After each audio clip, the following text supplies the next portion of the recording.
Hindi na babalik sa Amerika ang anak ko. Dito na siya sa Pilipinas at dito na rin siya manganganak.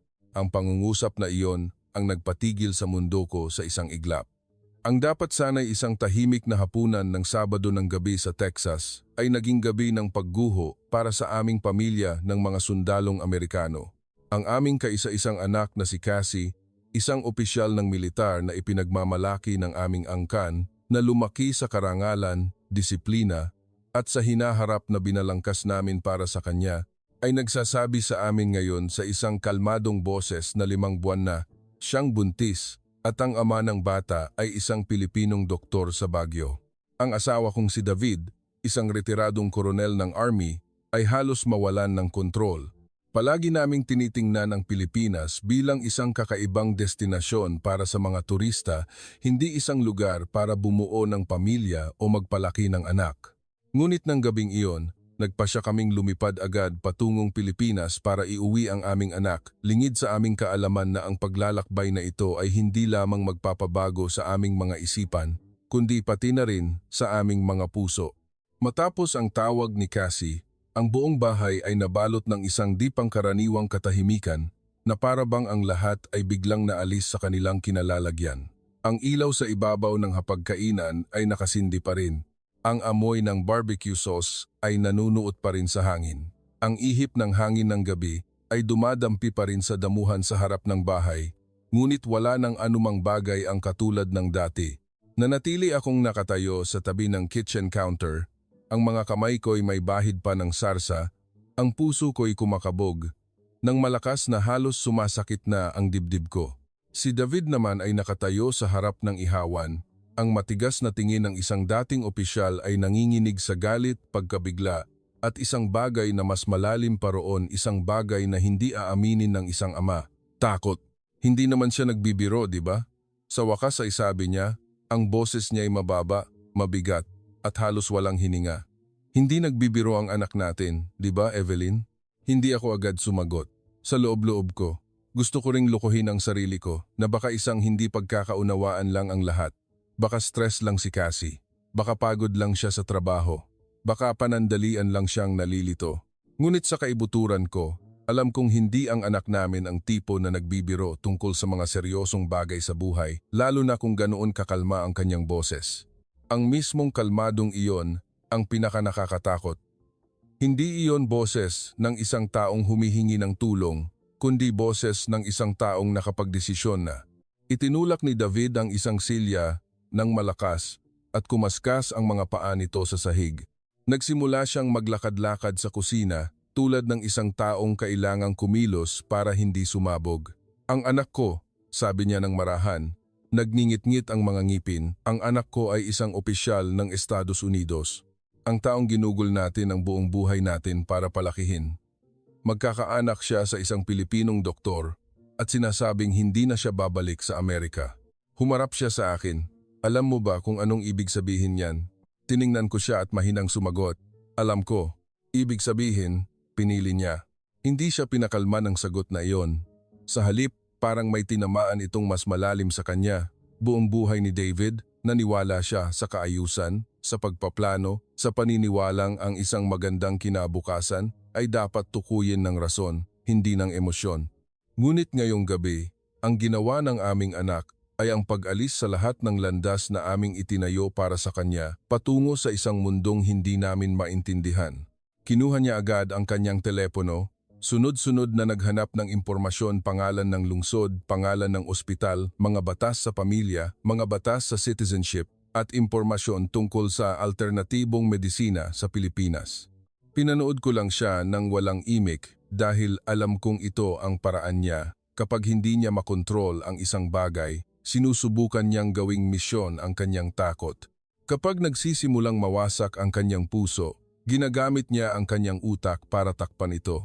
Heto na, bulong niya, lalong kumukunot ang noo. Integrative medicine, traditional Filipino healing, herbal therapy, hilot. Lahat maganda pakinggan kung para ibenta sa mga turista. Itinaas niya ang kanyang tingin. Pero kung ipagkakatiwala ko ang buhay ng anak ko rito, ibang usapan na yan. Naglakad ako para kumuha ng isang basong tubig, nanginginig pa rin ang aking mga kamay. sabi ni Cassie. Tinulungan siya nito noong sumasakit ang likod niya, sabi ko ng maingat. Kahit paano, ipinaramdam niya na inaalagaan siya. Isang maikling tawa ang pinakawalan ni David, ngunit walang bahid ng saya. Ang isang taong nasasaktan ay handang maniwala sa anumang bagay na magpapagaan sa kanyang pakiramdam pansamantala. Iyan ang pinakadelikado. Gusto ko siyang kontrahin, ngunit hindi ko magawa ng buo dahil sa puso ko, mayroon din akong parehong pag-aalala.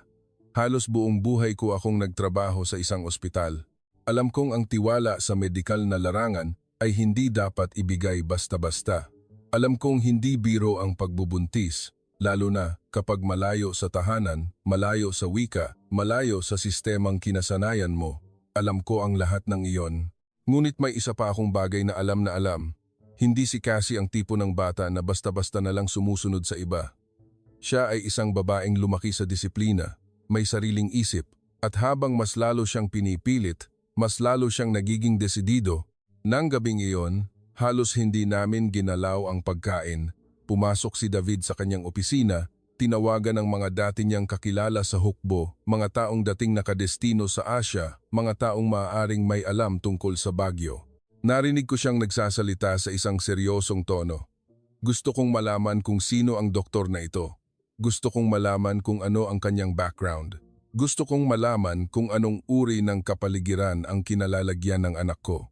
Ang bawat tanong niya ay parang isang investigasyon, ngunit para sa akin, ito ay isang pakiusap mula sa isang ama na sinusubukang huwag tanggapin na nawawalan na siya ng karapatang protektahan ang kanyang anak. Umakyat ako sa itaas, pumasok sa kwarto ni Cassie na halos hindi namin binago. Ang litrato niya noong graduation ay nakapatong pa rin sa lumang estante ng libro. Ang ilang luma niyang libro ay nasa parehong sulok pa rin. Ang simpleng kumot na paborito niya noong high school ay nakatupi pa rin sa paanan ng kama. Dahan-dahan akong umupo at naalala ang araw na umiyak siya noong unang beses siyang ipinadala roon. Natakot siya sa lahat ng bagay tungkol sa lugar na iyon, takot sa init, takot sa wika, takot sa pagkain, takot sa kawalan ng katiyakan, takot na baka walang makaintindi sa kanya. At ngayon, ang parehong babae ay nagsasalita tungkol sa Pilipinas na may matatag na boses, na para bang sarili niyang tahanan ang tinutukoy niya. Kinuha ko ang aking telepono at nagpadala sa kanya ng mensahe, kahit alam kong maaaring madaling araw na doon. Anak, okay ka lang ba talaga? Walang pumipilit sa iyo, di ba? Mas matagal akong nakatitig sa screen kaysa sa inaasahan ko bago dumating ang sagot. Mom, I'm really happy. Please come and see with your own eyes. May kalakip na isang larawan si Cassie, nakatayo sa tabi ng isang lalaki sa harap ng isang maliit at simpleng klinika. Matangkad ang lalaki, magalang, hindi masyadong ngumingiti, ngunit may kapayapaan sa kanyang mga mata. Si Cassie sa larawan ay hindi mukhang isang babaeng may problema. Mukha siyang isang taong inaalaga ang mabuti, na para bang ang ilang taon niya sa Pilipinas ay hindi kumuha ng anuman mula sa kanya. Sa halip, tila may idinagdag pa ito para siya ay maging mas buo. Dinala ko ang litrato kay David. Tinitigan niya ito ng ilang segundo nang walang imik. Ngunit alam kong pareho kami nang nakikita. Hindi mukha ng isang taong naloko si Cassie. Wala siyang mga matang nagsasabing wala na siyang pagpipilian. Masyado siyang matatag para ipaliwanag sa salitang nadulas lang. Gayunpaman, hindi pa rin sumuko si David. Kahit sino, pwedeng maging masaya sa litrato, sabi niya ng diretso. Wala yang pinapatunayan. Mahina akong tumango. Dahil oo, hindi sapat ang isang litrato para patunayan ang lahat. Ngunit sa puso ko, nagsimula nang magkaroon ng maliit na lamat ang aking mga dating paniniwala. Kung ang anak namin ay umiyak dahil sa takot sa Pilipinas noong unang araw niya, ngunit nakangiti ng ganoon ngayon, tiyak na mayroong isang bagay na hindi namin alam at maaaring mas malalim pa ito kaysa sa aming iniisip. Halos 3:00 ng umaga, hinila ni David ang mga maleta mula sa bodega. Inilapag niya ito sa gitna ng sala, na parang naghahanda para sa isang misyon. Aalis tayo, sabi niya. Sa lalong madaling panahon, tumingala ako. Ganoon kabilis? Oo, mabilis niyang sagot.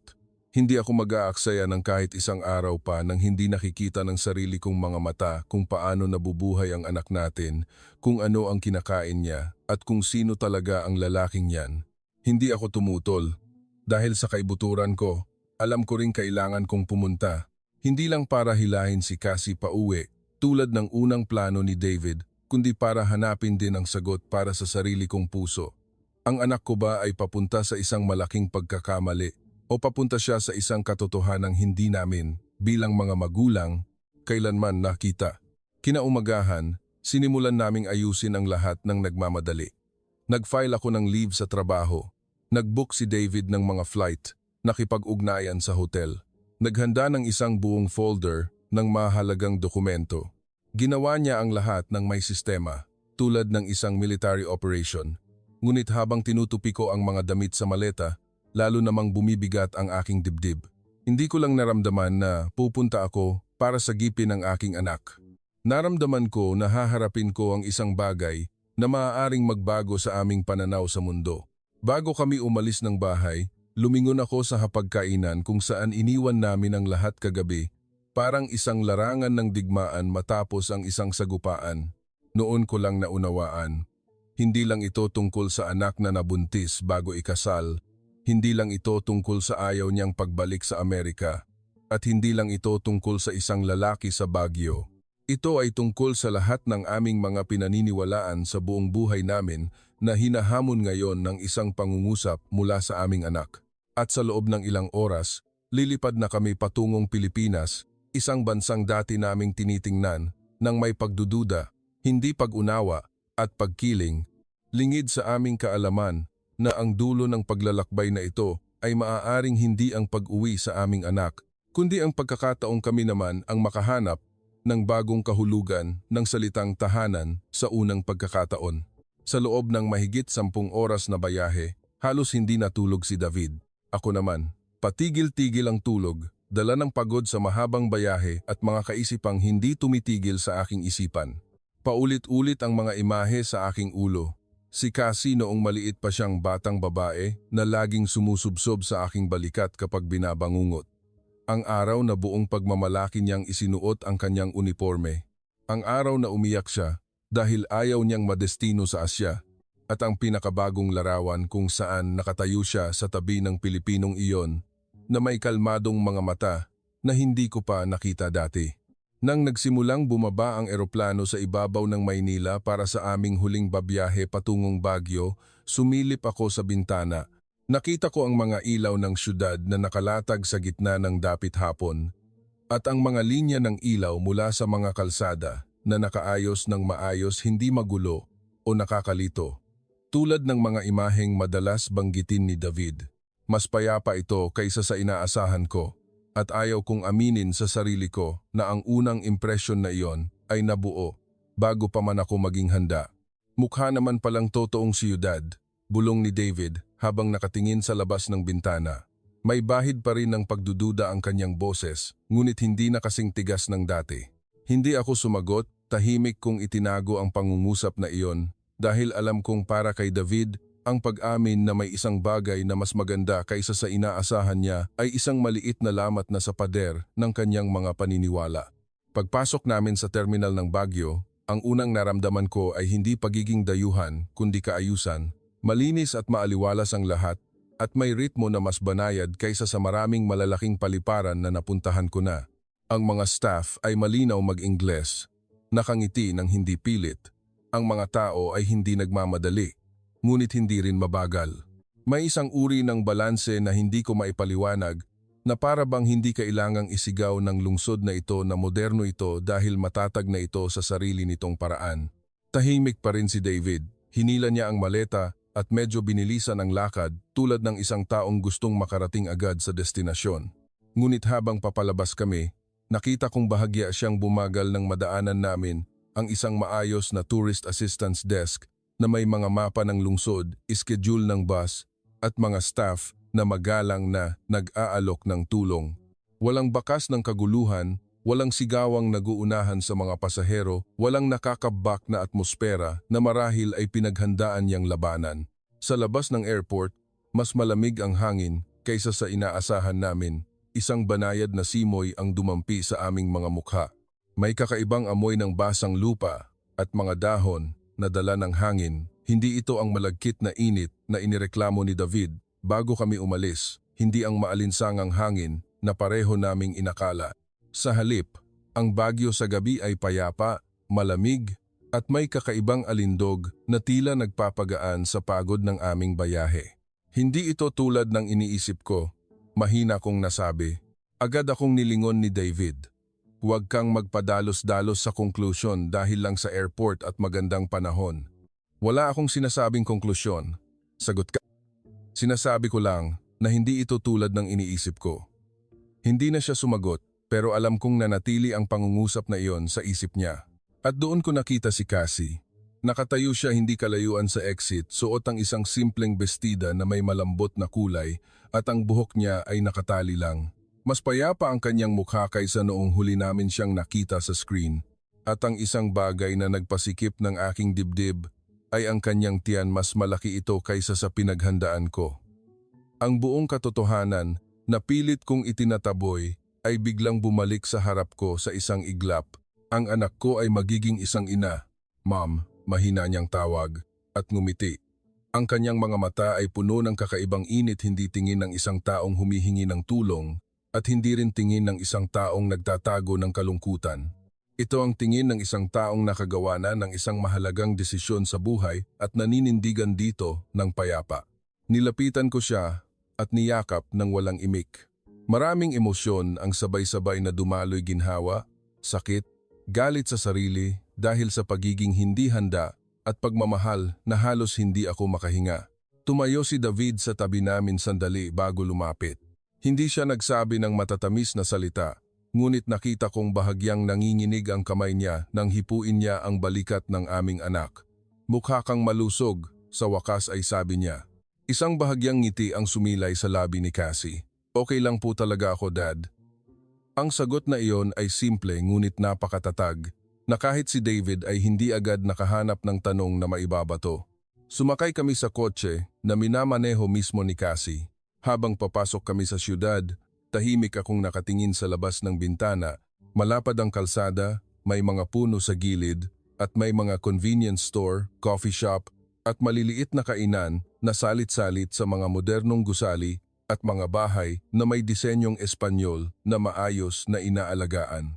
Ang mga ilaw sa kalsada ay hindi nakakasilaw, ngunit sapat para maging ligtas at malinaw ang lahat. Ang pinakagulat ko ay ang ritmo ng lungsod.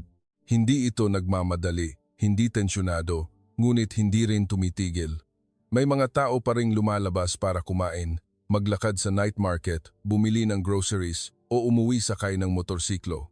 Ganitong oras na, marami pa ring tao sa labas? Tanong ni David. Hindi naman po nakakatakot ang Baguio sa gabi, tulad ng iniisip nyo, Dad. Sagot ni Cassie habang nakatingin sa daan. Lalo na sa lugar kung saan ako nakatira. Normal lang po na lumabas ang mga tao para kumain kahit gabi na. Sinundan ko ang kanyang tingin at nakita ko ang dalawang babae na nasa katanghalang gulang na naglalakad, may dalang mga supot ng pagkain at nag-uusap ng kampante sa gilid ng daan. Nakita ko ang isang grupo ng mga estudyante na nagtatawanan sa isang bukas na kainan. Nakita ko ang isang matandang lalaki na umiinom ng tsaa sa harap ng isang maliit na tindahan. Walang anumang bakas ng pag-aalala sa mga eksenang iyon. Hindi ba delikado para sa mga babae na maglakad ng ganitong oras? Hindi ko napigilang itanong. Sa Texas, sa ganitong oras, ayaw kong may babaeng mag-isang naglalakad sa labas. Sinulyapan ako ni Cassie sa salamin. Hindi ko po sinasabing perpekto dito, ma'am. Pero mas panatag po ako rito kaysa sa inaakala ko. At maraming beses, mas ligtas pa kaysa sa Amerika. Natigilan si David. Natahimik din ako. Kahit ayaw kong aminin, alam kong ang sinabi niya ay hindi lang opinyon ng isang taong nabighani sa isang bansa. Ito ay paghahambing ng isang taong may karanasan sa magkabilang panig at may lakas ng loob na sabihin ang totoo. Habang papalalim kami sa lumang bahagi ng lungsod, lalo kong naramdaman na ang mga ideyang dinala namin mula sa Amerika ay nagsisimula ng maging masyadong mabigat para bitbitin. Ang mga lumang simbahan ay nakatayo sa gitna ng syudad, kasama ng mga modernong coffee shop na may perpektong pagkakatugma. Ang mga parol sa harap ng mga tindahan at ang malambot na kulay kahel na ilaw mula sa maliliit na eskinita ay nagbibigay sa buong lungsod ng init na bihirang makita sa malalaking syudad sa Amerika. Hindi ito ang karangyaan na nakakagulat, kundi isang lambing na dahan-dahang pumapasok ng hindi humihingi ng pahintulot. Dinala kami ni Cassie sa kanyang apartment. Ang gusali ay hindi magarbo, ngunit malinis, ligtas, at maayos na pinangangalagaan. May mga halaman sa gilid ng daan at maligamgam na ilaw sa mga sulok. Sa ibaba, may isang maliit na tindahan at isang lugar kung saan maaaring umupo na para bang sinadya para magkakilala ang mga residente. Pagbaba namin ng sasakyan, isang babae na nasa katanghalang gulang na nagsasara ng kanyang tindahan sa ibaba ang tumingala. Nang makita niya si Cassie, agad na nagliwanag ang kanyang mukha. May sinabi siya sa Tagalog, mabilis at may kasamang malawak na ngiti bago lumingon sa amin at magalang na tumango. Tinanong niya kung kayo raw po ba ang mga magulang ko, paliwanag ni Cassie na may mahinang tawa. At sabi niya, welcome po. Bahagya kaming natigilan ni David bago tumango bilang tugon. Pumasok sandali ang babae sa kanyang tindahan at bumalik na may dalang maliit na supot. Sa loob, may suman na nakabalot sa dahon ng saging at mga hiniwang prutas. Pangmeryenda niyo raw po bago matulog, sabi ni Cassie. Wag na, automatikong sabi ni David. Ngunit ngumiti lang ang babae at iniabot ang supot na para bang ito ang pinakanormal na bagay sa mundo. Tinanggap ko ito nang may kaunting hiya. Sa sandaling iyon, naramdaman kong may isang bagay na tahimik na nangyari. Hindi ito ang paghanga ng isang turista, hindi ang pagkamangha sa isang bagong bansa, kundi ang unang pagyanig sa mga dating paniniwala na dinala namin. Dahil ang sumalubong sa amin ay hindi isang imaheng ginawa para magustuhan namin ang bansang ito, kundi isang ordinaryong kabaitan na hindi pilit. Sa elevator paakyat sa kanyang unit, nanatiling tahimik si David. Hindi na siya nagkokomento o pumupuna tulad ng dati. At nang ipakita ng salamin sa elevator ang aming mga mukha, kitang-kita kong malalim ang kanyang iniisip. Nakatayo si Cassie sa tabi namin ng payapa. Ang isang kamay ay marahang nakahawak sa kanyang tiyan. Ang imaheng iyon ay mas tumimo sa puso ko kaysa sa anumang salita dahil doon ko napagtanto na sa panahong akala namin ay nagmamadali kaming tulungan ang aming anak. Baka hindi naman pala siya nalulunod sa isang pagkakamali tulad ng aming iniisip. Nang gabing iyon, habang nakatayo ako sa balkonahe ng unit ni Cassie, tanaw ang Baguio na nakalatag sa ilalim ng malambot na mga ilaw. Ang ingay ng lungsod ay napakahina na halos parang paghinga na lamang. Naramdaman ko na ang katiyakang dinala namin mula sa Amerika ay unti-unting nabibitak, tahimik at dahan-dahan, at nagsimula akong matakot. Hindi takot na mananatili ang anak ko sa bansang ito, kundi takot na kung bukas ay mas marami pa kaming makita, baka hindi na kami makabalik sa paniniwala sa aming dating mundo. Kinaumagahan, mas maaga akong nagising kaysa karaniwan kahit napagod pa ang aking katawan mula sa mahabang biyahe. Ang unang narinig ko ay hindi ang tunog ng ambulansya o malakas na ingay ng mga makina tulad sa mga syudad na kinasanayan ko, kundi ang huni ng mga ibon, ang ihip ng hangin sa mga dahon, at ang mahinang tunog ng pagwawalis mula sa kung saan sa ibaba. Nang buksan ko ang kurtina, ang malambot na liwanag ng umaga ay dahan-dahang kumakalat sa ibabaw ng mga bubong at puno. Ang Baguio sa umaga ay hindi gumigising sa mga tao nang may pagmamadali. Dahan-dahan nitong inaanyayahan ang lahat sa isang bagong araw. Naghanda na si Cassie ng mainit na tsaa para sa amin sa maliit na mesa sa kusina. Suot niya ang komportableng damit, maluwag ang pagkakatali ng buhok at kumikilos siya sa espasyong iyon na may ganap na kasanayan na ako'y natigilan. Ang anak ko, na dating takot mamuhay sa Asia, ay nakatayo ngayon sa gitna ng maliit na silid na ito ng may kapayapaan, na para bang lahat ng bagay sa paligid niya ay bahagi na niya. Ngayong umaga, dadalhin ko po kayo sa palengke malapit dito, sabi niya. Numingiti na parang isang taong gustong ipagmalaki ang isang bagay na mahal niya. Kung gusto niyong malaman kung paano ako nabubuhay, doon po tayo dapat magsimula. Hindi tumutol si David, ngunit halata pa ring maingat siya sa lahat. Masyadong formal ang kanyang kasuotan para sa isang pagpunta sa palengke. Ang matigas na ekspresyon ng isang dating opisyal ay ginagampanan pa rin ang tungkulin nito. Ang pigilan ang sinuman na makita ang anumang panginginig sa loob. Lumabas kami ng gusali at lumiko sa isang maliit na eskinita. Sa magkabilang panig, may mga puno at hindi kalakihang mga bahay na mukhang maaliwalas. Ang ilang bahay ay may maliliit na mesang kahoy sa labas na may mga paso ng halaman o mga sampaguita. Ang ilang bahay naman ay bukas ang pinto at naaamoy ang almusal. Ang mga usapan ay hindi malakas, ngunit naririnig sa bawat sulok na para bang hindi pinaghihiwalay ng syudad na ito ang mga tao. Noon ko simulang maintindihan kung bakit napakatatag ni Cassie kagabi, dahil ang buhay dito ay hindi pumipilit sa isang tao na laging mag-isa. Ilang minuto lang, narating namin ang palengke malapit sa isang lumang simbahan. Ang amoy ng mainit na kanin, ng inihaw na longganisa, ng mga sariwang gulay, ng mga bulaklak, at ng bagong giling na kape ay naghahalo sa hangin.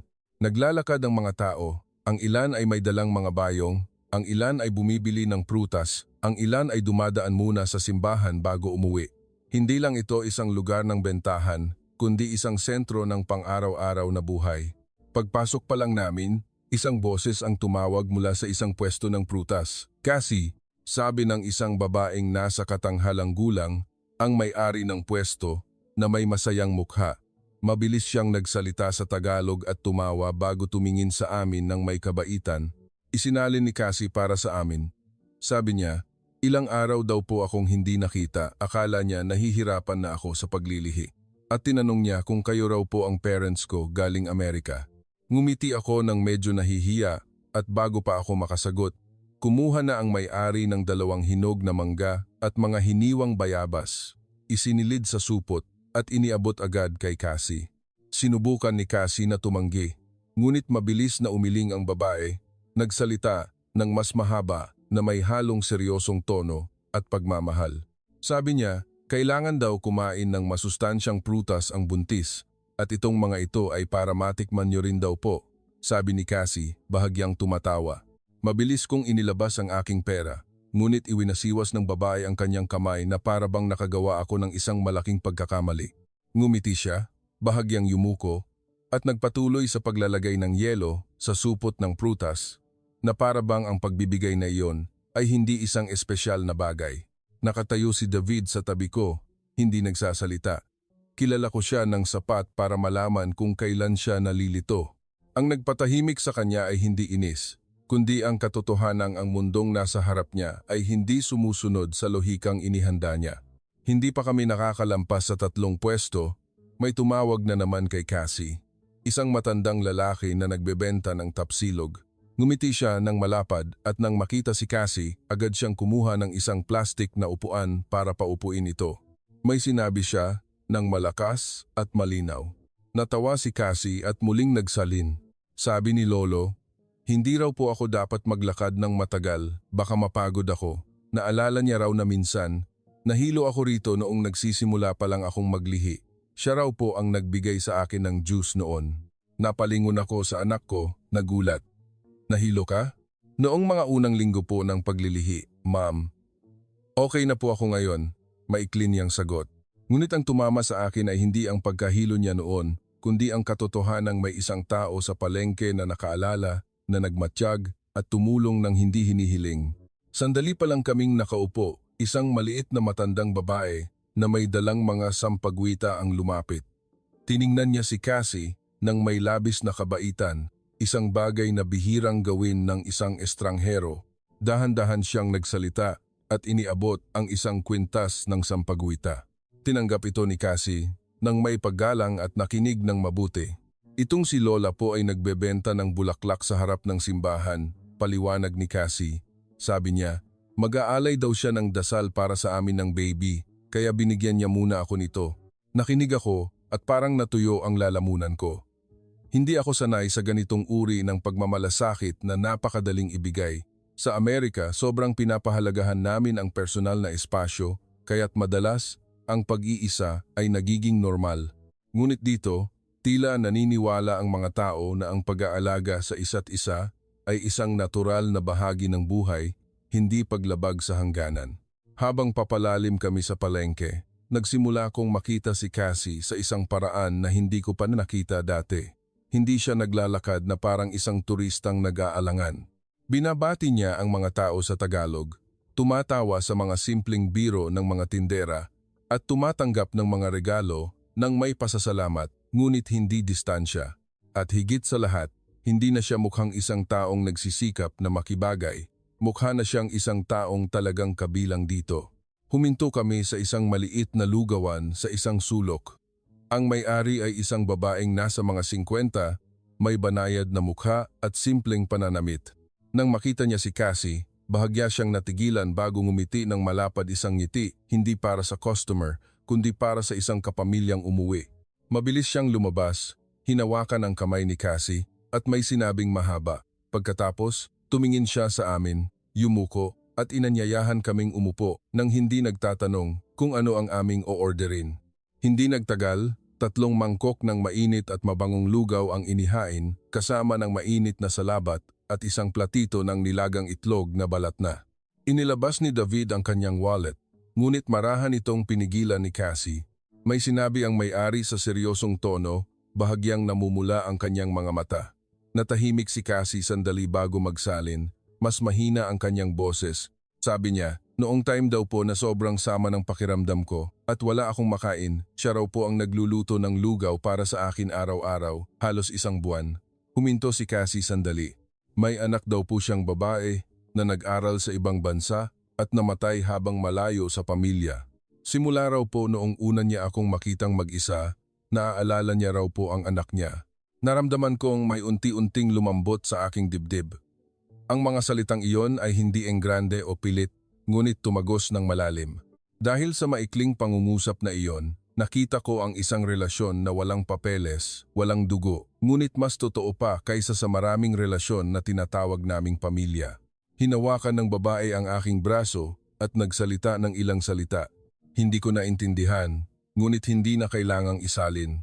Alam kong ang ibig sabihin nito ay, huwag kayong mag-alala. Tumingin sa akin si Cassie at tumango. Pag-alis namin sa lugawan, puno na ang 2 kong kamay ng mga supot ng pagkain at prutas, nang hindi ko namamalayan. May dala rin si David, kahit halos wala kaming binili. Ang mga tao sa palengke ay nag-abot ng kung ano-ano sa amin, na para bang ang aming pagdating ay hindi nagparamdam sa kanila na kami ay mga tagalabas. Sa halip, trinato nila kami na parang mga magulang ng isang taong mahal nila, at sapat na iyon para buksan nila ang kanilang mga puso. Nagpahinga kami sa isang bangko sa ilalim ng puno sa tabi ng simbahan. Umupo si Cassie. Ang isang kamay ay nakaalalay sa kanyang tiyan, ang isa naman ay may hawak na sampaguita. Ang liwanag ng umaga ay malambot na tumatama sa kanyang mukha. Tinitigan siya ni David sandali bago magtanong, sa isang boses na hindi na kasing tigas ng dati. Lahat ba ng tao dito, ganito ang trato sa'yo? Ngumiti si Cassie. Hindi naman po lahat mula pa noong unang araw. Pero dito po, binibigyan ka ng mga tao ng panahon para makilala ka bago kanila tanggapin sa buhay nila. Dati po, takot ako, laging nakasara. Pero noong dahan-dahan kong binuksan ang pinto ko, laging may mga tao roon. Nakinig ako at naramdaman kong ang konsepto ko ng tahanan ay nagsimulang mayanig. Ang tahanan, para sa akin, ay ang lugar kung saan dapat laging bumalik ang isang anak ang sarili niyang bansa, sariling syudad, sariling pamilya. Ngunit ng umagang iyon, nagsimula akong makakita ng ibang kahulugan. Ang tahanan ay hindi palaging ang lugar kung saan ka ipinanganak.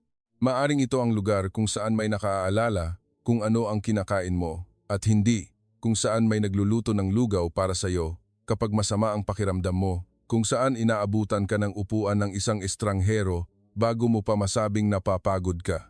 At iyon ang tanong na unti-unting nabuo sa aking isipan. Baka ang lugar na pilit naming pinababalikan sa kanya ay hindi na ang tunay niyang tahanan. Pagkatapos naming magpahinga, naglakad na kami paalis ng palengke. Tahimik pa rin si David at ako naman ay abala pa rin sa mga bagong damdamin sa aking puso. Ang bagyo sa umaga ay hindi ako binigyan ng pagkamangha ng isang turista, ngunit pinilit akong tanggapin na ang anak namin ay hindi nabubuhay ng mag-isa rito. Sa katunayan, napapaligiran siya ng isang natural na pagmamalasakit na mas totoo pa kaysa sa maraming bagay na tinatawag naming handa. Mamayang hapon, ipapakilala ko po kayo kay Rick, sabi ni Cassie habang pabalik kami sa apartment. Ang kanyang boses ay malumanay ngunit matatag. Sa tingin ko po, dapat niyo siyang makilala. Gusto ko nga siyang makilala, agad na sagot ni David. Alam ko ang tono ng boses na iyon. Hindi ito ang pagnanais na makilala ng isang bukas pusong ama, kundi ang pagnanais ng isang taong kailangang mag-inspeksyon, mag-evaluate at humanap ng butas. Habang naglalakad, hindi ko sinasadyang matapakan ang isang hindi pantay na bahagi ng bangketa. Bigla akong natapilok at bumagsak ng malakas. Isang matinding kirot ang gumapang mula sa aking bukong-bukong. "Mom!" sigaw ni Cassie. Agad akong inalalayan ni David. Ang kanyang mukha ay nagbago mula sa pagdududa tungo sa pag-aalala. Sinubukan kong igalaw ang aking paa, ngunit napakakirot. Mabilis na namaga ang kaliwang bukong-bukong ko. "Huwag mong igalaw," sabi ni David. "Kailangan nating pumunta sa ospital." "Ang klinika po ni Rick ay malapit lang dito," mabilis na sabi ni Cassie. "Doon po tayo pumunta." "Hindi," mariing sabi ni David. "Hindi natin dadalhin ang nanay mo sa isang folk healer sa ganitong sitwasyon." "Dad," malinaw na sabi ni Cassie, "hindi po siya folk healer tulad ng iniisip nyo. At masakit po ang nararamdaman ni Mom ngayon. Ang klinika niya ang pinakamalapit." Sinabi kong hindi at hindi, giit ni David. Tatawag ako ng taxi papunta sa isang pribadong ospital. Nakatayo ako sa gilid ng daan, nang hihina na sa sakit para makipagtalo. Ngunit may nakita ako sa mga mata ni Cassie, hindi katigasan ng ulo, kundi ang kumpiyansa ng isang taong alam kung sino ang pinag-uusapan niya. "Mom," lumingon siya sa akin, "maniwala po kayo sa akin. Pumunta muna tayo sa klinika. Kung kailangan i-refer, gagawin niya. Yon." Sa sandaling iyon, ang may-ari ng isang kalapit na tindahan na nakakakilala kay Cassie ay lumapit, nag-aalala. Nang malaman niya ang nangyari, may sinabi siya sa Tagalog, tinawag ang isang binata para tumulong at itinuro ang isang kalye sa unahan. Sabi po nila, pumunta raw po tayo kay Rick. Malapit na lang daw po at magaling siya sa mga ganito, isinalin ni Cassie. Ang salitang sabi nila ang nagpatahimik kay David. Bagamat naroon pa rin ang kanyang pagmamatigas, hindi na niya kontrolado ang sitwasyon. Sa huli, napilitan siyang sumang-ayon. Ang klinika ni Rick ay ilang bloke lang ang layo. Pagdating namin, ang unang nakakuha ng pansin ko ay hindi ang amoy ng mga halamang gamot o isang misteryosong kapaligiran, kundi ang kalinisan at kaayusan ng lugar. Ang gusali ay kulay cream, simple ang disenyo, na may maliit na hardin sa harap. Ang malalaking bintanang salamin ay nagpapakita ng isang maliwanag, maaliwalas at payapang loob. Ang karatula ay malinaw na nakasulat sa Ingles at Filipino, Integrative Medicine Center. Pagkakita pa lang ng staff kay Cassie, mabilis silang tumulong. Isang wheelchair ang agad na dinala ng walang kaguluhan. Ang lahat ay kumikilos ng tahimik at may sistema na kahit si David ay natigilan at lumabas si Rick mula sa isang silid. Nakita ko na siya sa larawan, ngunit sa personal, ang unang napansin ko ay hindi ang kanyang itsura, kundi ang kapayapaan sa kanyang mga mata. Hindi siya ang tipo ng taong sumusubok na mag-iwan ng impresyon. Mayroon siyang isang matatag na presensya na nagpapakalma sa mga tao sa paligid niya. "Anong nangyari sa mommy mo?" tanong niya kay Cassie sa Ingles bago tumingin sa akin. "Maari ko po bang tingnan ang bukong-bukong niyo?" Bahagyang humarang si David. "Anong klaseng doktor ka?" Ang tanong ay halos bastos, ngunit hindi nagbago ang ekspresyon ni Rick. "Nagtapos po ako ng conventional medicine at may specialization sa rehabilitation medicine na isinasama ang integrative therapies." Maikli niyang sagot. "Titingnan ko po muna ang kondisyon ng nanay niyo. Kung kailangan siyang dalhin sa ospital, sasabihin ko po agad." Hindi na nagsalita si David. Sinuri ni Rick ang aking bukong-bukong ng may pag-iingat. Ipinaliwanag niya ang bawat ginagawa niya. Pagkatapos, dinala ako sa isang silid para sa imaging na lalo kong ikinagulat dahil ang klinika ay may modernong kagamitan. Ang resulta, isang sprain at pamamaga, ngunit walang bali. Ipinaliwanag niya ang paunang lunas at sinabing kung hindi gagaling, agad niya akong ire-refer. Walang pagyayabang, walang mga pangakong walang basehan. Habang ginagamot niya ako, nilalagyan ng cold compress, bendahe, at ginagamitan ng mga tiyak na pressure point techniques, pinanood ko ang kanyang mga kamay. Ito ay mga kamay ng isang taong matagal nang ginagawa ang trabahong ito na may kasanayan at pag-iingat. Ang matinding kirot na naramdaman ko kanina ay unti-unting nabawasan. Si David ay nakatayo sa malapit, nakahalukip-kip pa rin, ngunit nakikita kong may napapansin na siya. Ang taong tinitingnan niya ay hindi isang manlolokong binata, kundi isang tunay na propesyonal. Sa sandaling iyon, isang lalaking kanluranin na nasa katanghalang gulang ang dumaan, may dalang saklay. Ngumiti siya kay Cassie at tumingin sa akin. "First time here?" tanong niya. Tumango ako. Tumawa siya. "I was skeptical too," sabi niya, at lumingon kay David. "Give him a chance. He helped me walk again without surgery." Hindi na siya nagsalita pa. Ngunit ang maikling pangungusap na iyon ay may bigat. Pagkatapos ng paunang lunas, sinubukan kong igalaw muli ang aking paa. May kirot pa, ngunit hindi na kasing tindi. Mas gumaan, sabi ko kay Rick, hindi itinatago ang aking pagkagulat. Ngumiti lang siya. "Ang mahalaga po ngayon ay huwag niyong piliting maglakad ng marami." Paglabas namin ng silid, nanatiling tahimik si David, ngunit ibang uri ng katahimikan. Hindi ito ang katahimikan ng isang taong sigurado sa sarili, kundi ng isang taong sinusubukang ayusin muli ang lahat ng kanyang iniisip. At sa sandaling iyon, alam kong ang nagsisimulang gumuho kay David ay hindi lang ang kanyang pagdududa kay Rick, kundi ang buong set ng paniniwala na ginamit niya para protektahan ang sarili na ang isang mabuti at karapat-dapat na tao para sa kanyang anak ay dapat may itsurang pamilyar sa kanya. Pagbalik namin mula sa klinika, ang sikat ng araw ng Baguio ay tumatama sa bangketa. Dahan-dahan akong naglakad dahil sa aking bukong-bukong. Tahimik pa rin si David. Nagpahinga kami sa apartment. Nag-iwan si Rick ng mga gamot na may kasamang detalyadong instruksyon na para sa isang kapamilya. Habang nakaupo ako sa sofa, paulit-ulit na binasa ni David ang mga instruksyon. Kahit hindi niya pinuri, nakita ko ang malalim na pag-iisip sa kanyang mga mata. Nirerespeto niya ang kakayahan, at iyon ang mas lalong nagpabagabag sa kanya. Dahil habang mas nagiging kapanipaniwala si Rick, mas nababawasan ang kanyang mga dahilan para kontrahin ang kanilang anak. Nang hapon na iyon, sinabi ni Cassie, "Bukas po, kung okay na kayo, gusto ko po kayong ipakilala sa pamilya ni Rick." Ang pamilya ni Rick. Ito ang isa pang bagay na gusto niyang makita, ngunit hindi niya sinasabi kung ano ang kinatatakutan niya. Takot siya sa pagkakaiba ng kultura, sa isang pamilyang maaaring tingnan ang kanyang anak bilang isang panandaliang interes sa mga kilos na hindi niya mabasa. At sa kaibuturan, takot siyang kung makita niya ang lahat, baka hindi na ito tumugma sa negatibong imaheng binuo niya sa kanyang isipan. Kinabukasan, pumunta kami sa bahay ng pamilya ni Rick sa labas ng sentro ng Baguio. Ang bahay ay isang pinaghalong luma at modernong disenyo, nakatayo sa isang malawak na lupain. Hindi ito magarbo, kundi matatag. Sa loob lang ng ilang segundo, naramdaman kong ito ang tahanan ng mga taong may pinagmulan, may kasaysayan. Sinalubong kami ng mga magulang ni Rick na may napakainit ng ngiti. Hinawakan ng kanyang ina ang aking kamay. "Welcome po. We're so glad to finally meet you," sabi niya sa malinaw na Ingles. Walang pagkukunwari, puno ng respeto.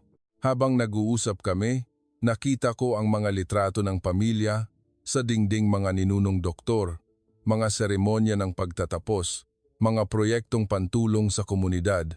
Simple lang ang pagkukwento ng kanyang ama na ang kanilang pamilya ay matagal nang nasa larangan ng medisina at pagtulong sa kapwa.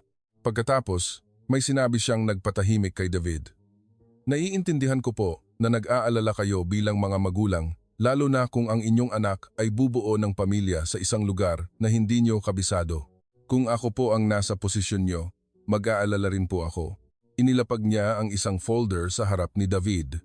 "Hindi ko po sinusubukang bilhin ang tiwala nyo, pero gusto ko lang pong malaman nyo na kayang-kayang alagaan ni Rick si Cassie at ang kanilang anak, hindi lang dahil sa pag-ibig, kundi dahil sa isang responsibilidad na nahahawakan." Binuksan ni David ang folder. Nasa loob ang impormasyon tungkol sa mga ari-arian, negosyo at mga plano sa hinaharap. Lahat ay transparent at maayos. Alam kong sa loob-loob niya, malinaw niyang nakikita. Ang pamilyang ito ay hindi umaasa kay Cassie. Hindi nila kailangan ang aming anak. Ngunit ang mas tumimo sa akin ay ang ina ni Rick. Hindi siya nagsalita tungkol sa yaman. Nagtanong lang siya, Kumusta po ang pagkain ni Cassie? Mahirap po ba ang paglilihi niya? Ang boses na iyon ay boses ng isang inang tinatanggap ang isa pang babae sa kanyang pangangalaga. Pagkatapos noon, dinala kami ni Cassie sa isang internasyonal na ospital sa Baguio kung saan siya nagpapacheck up. Inamin ko sa sarili ko na bago kami dumating, iniisip kong kahit paano, mas maganda pa rin ang sistema sa Amerika. Ngunit nang makita ko ang lugar, hindi ko na kayang lokohin ang sarili ko. Moderno at malinis ang pasilidad.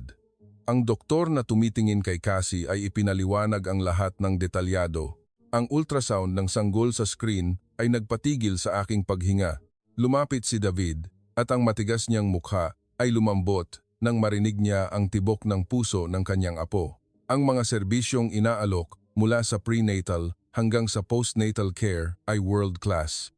Nang gabing iyon, habang pauwi, matagal na nakatingin si David sa labas bago nagsalita. To be fair, mas handa sila rito sa pagkakaroon ng anak kaysa sa inaakala ko. Alam kong hindi lang ospital ang tinutukoy niya. Nagsisimula na niyang tanggapin na ang buhay na pinili ng aming anak ay hindi nakabatay sa isang pabigla-biglang desisyon kundi sa isang kapaligirang tunay na sumusuporta sa pagbuo ng pamilya. 2 araw pagkatapos, dinala kami ni Cassie at Rick sa isang makasaysayang lugar sa Cordillera. Akala ko magiging seryoso si David, ngunit ang nakita namin ay isang payapang lugar kung saan ang kasaysayan ay bahagi ng kasalukuyan nang hindi nagiging pabigat. Habang nakatingin sa mga bundok, mahinang sinabi ni David, minsan, tayong mga Amerikano, tinitingnan natin ang ibang bansa base sa kanilang nakaraan at nakakalimutan nating tingnan ang kanilang kasalukuyan. Naintindihan ko sa sandaling iyon. Ang Pilipinas ay hindi na lamang isang lugar kung saan na destino ang aming anak. Unti-unti itong nagpapakita sa amin bilang isang lugar kung saan maaaring mag-ugat, magtayo ng tahanan at magpalaki ng anak ng may pag-asa. Pagkatapos ng bayay, pareho kaming pagod ni David, hindi dahil sa paglalakbay, kundi dahil sa pagod ng isang taong pinipilit na ayusin muli ang kanyang mundo. Marami na kaming nakita. Ngunit may isang bahagi pa rin kay David na naninindigan ang paghanga ay isang bagay, ngunit ang tunay na pagtanggap na ito ay isang lipunang angkop para sa kanyang apo ay ibang usapan. Isang hapon, bumalik si Cassie na may ngiti sa labi.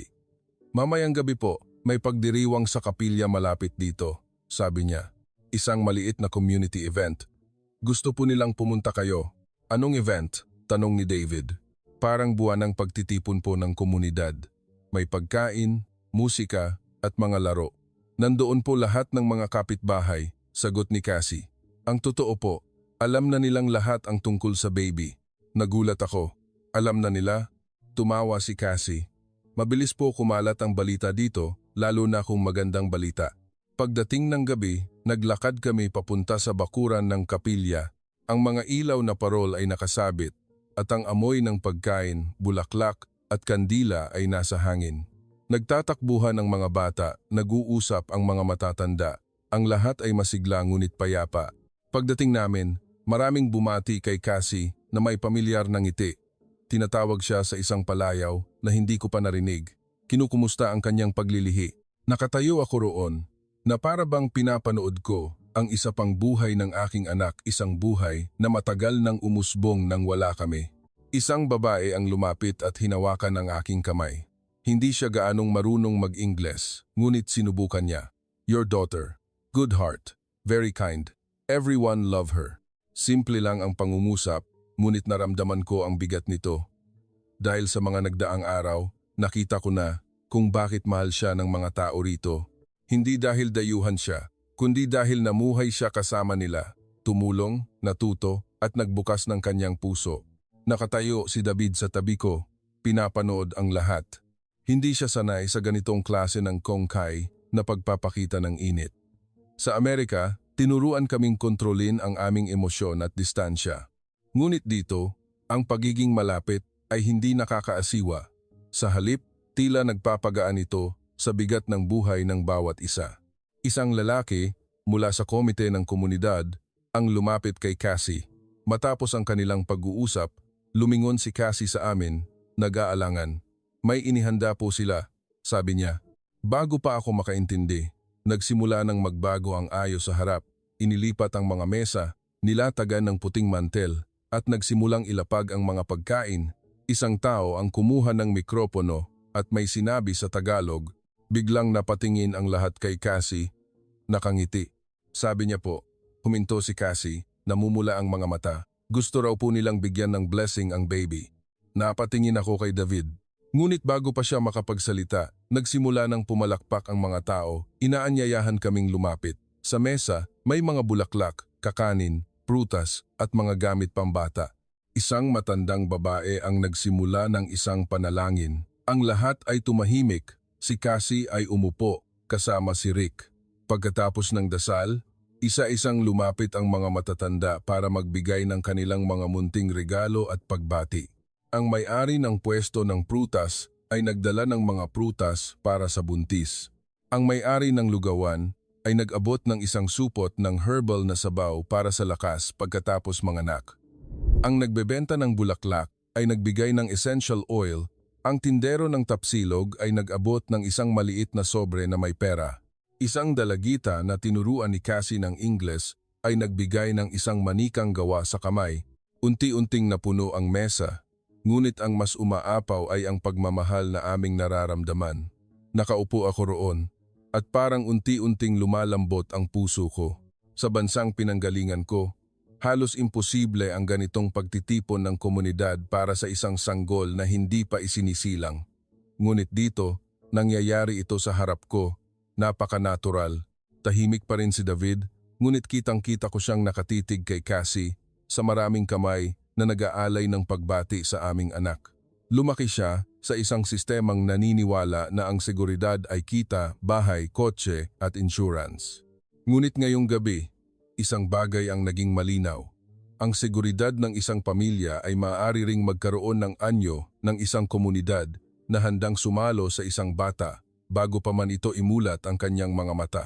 Pagkatapos ng seremonya, isang matandang babae ang huminto sa harap ni David. "Baby, lucky," sabi niya. "Many hearts waiting." Dahan-dahang kumurap si David, tumango na parang walang masabi. At alam kong may isang bagay sa loob niya ang tuluyang gumuho.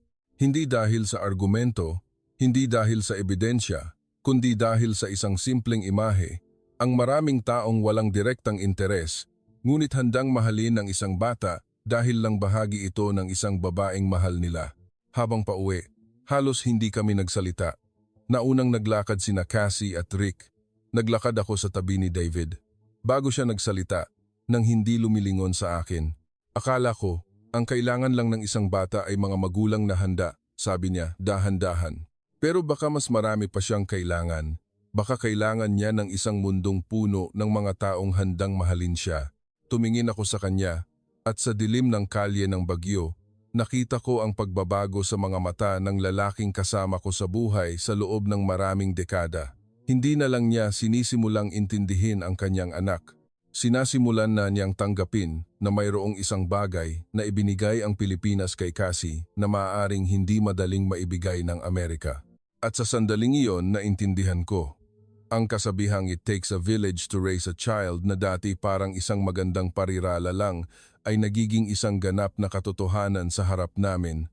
Sa aming huling gabi bago kami bumalik sa Amerika, dinala kami ni Cassie sa isang lugar kung saan tanaw ang ilog.